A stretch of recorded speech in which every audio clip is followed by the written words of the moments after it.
S'il le faut, je me porterai en intermédiaire.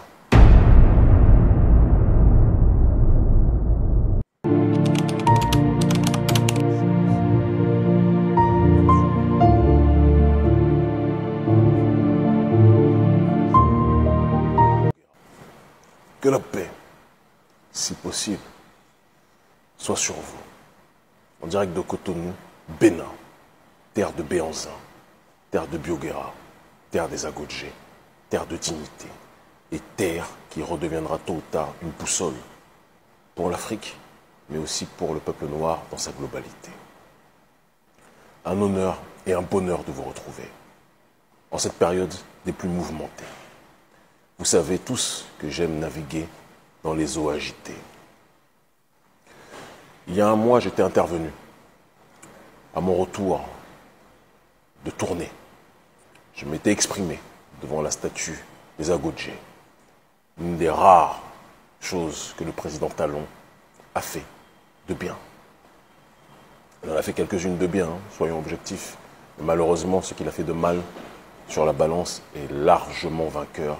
Et c'est ce qui est le plus dramatique pour un président qui est censé être, enfin, je dis bien censé, comprenne qu'il devra en fin de mandat.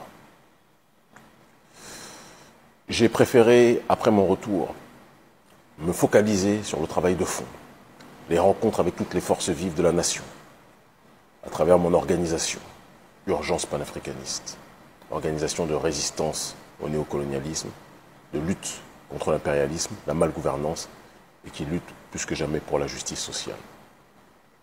Nous avons rencontré la plupart des partis politiques d'opposition.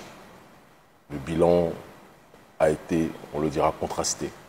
Certaines entités ont lorgné sur notre audience, mais nous n'avons pas forcément senti la sincérité. Et d'autres entités se sont illustrées par leur sincérité, leur fraternité, et il y a de bonnes relations qui, plus que jamais, ont été créées. Nous y reviendrons dans les temps prochains. Nous avons rencontré aussi les chefs de syndicats. Nous avons tous reçu à notre siège, en tout cas certains syndicats, les plus puissants, les plus influents, avec lesquels nous avons de très bonnes relations. Nous avons rencontré des mouvements citoyens, des mouvements de jeunes, tous étant fatigués par le régime Patrice Talon.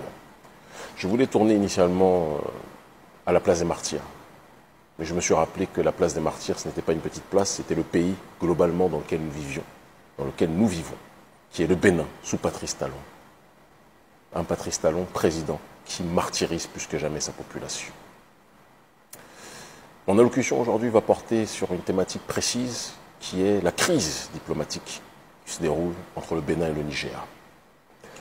Une crise diplomatique qui aurait pu être évitée si le président Talon, plutôt que de prendre en otage les Béninois, avait compris qu'à une période historique, à un cycle géopolitique historique, où une grande partie de l'Afrique de l'Ouest a décidé de tourner le dos à la France-Afrique et au néocolonialisme, il était plus sage de ne pas chercher à renforcer les liens avec une entité que nous sommes en train de chasser aux quatre coins du Sahel.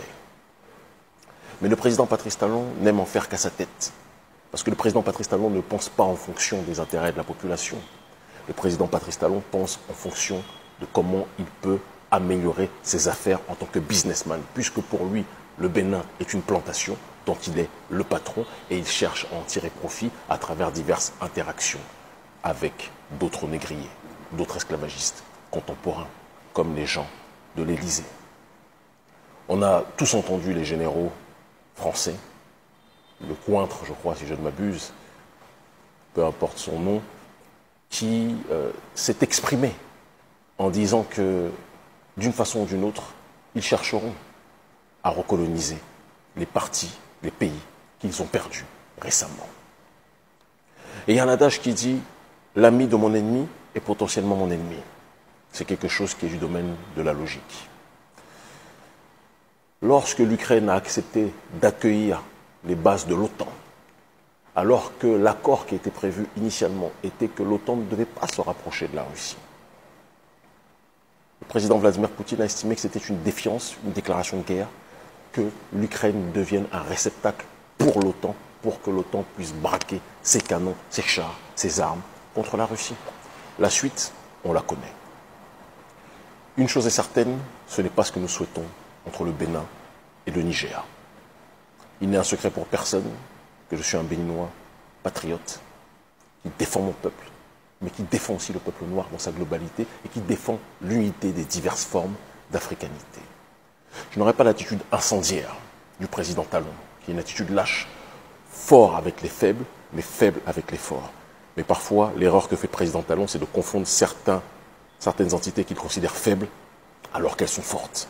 Et c'est ce qui s'est passé lorsqu'il a voulu agresser le Niger, d'accord, en suivant les désirs de Macron, non pas de la CEDEAO, parce que c'était Macron qui faisait la pression à la CEDEAO, et la CEDEAO a suivi comme un groupe de caniches. Et Talon était en première ligne pour agresser son pays frère.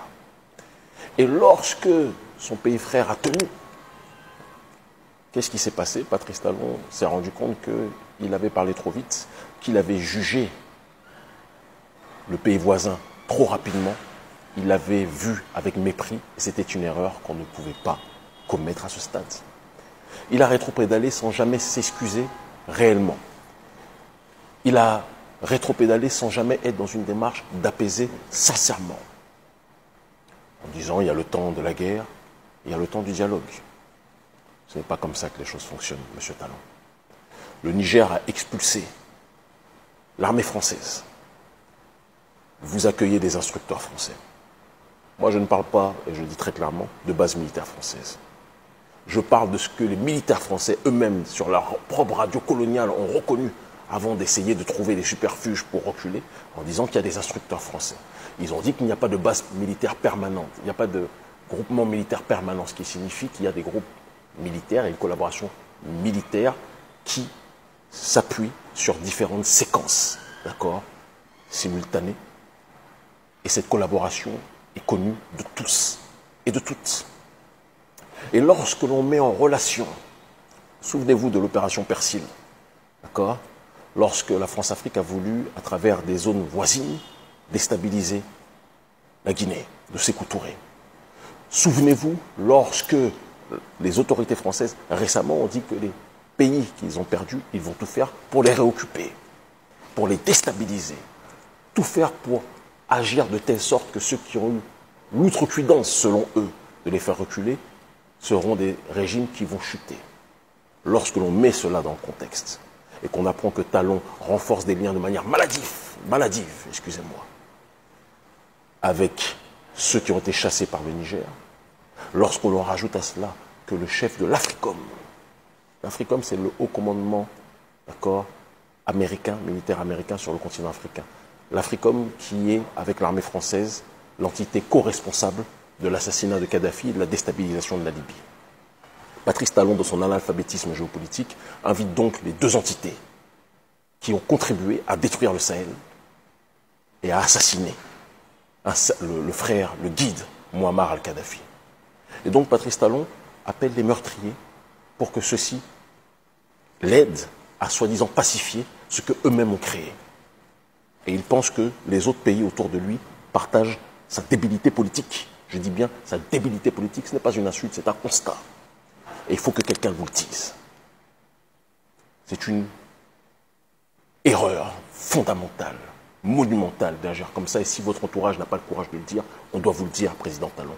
Vous mettez en danger les Béninois.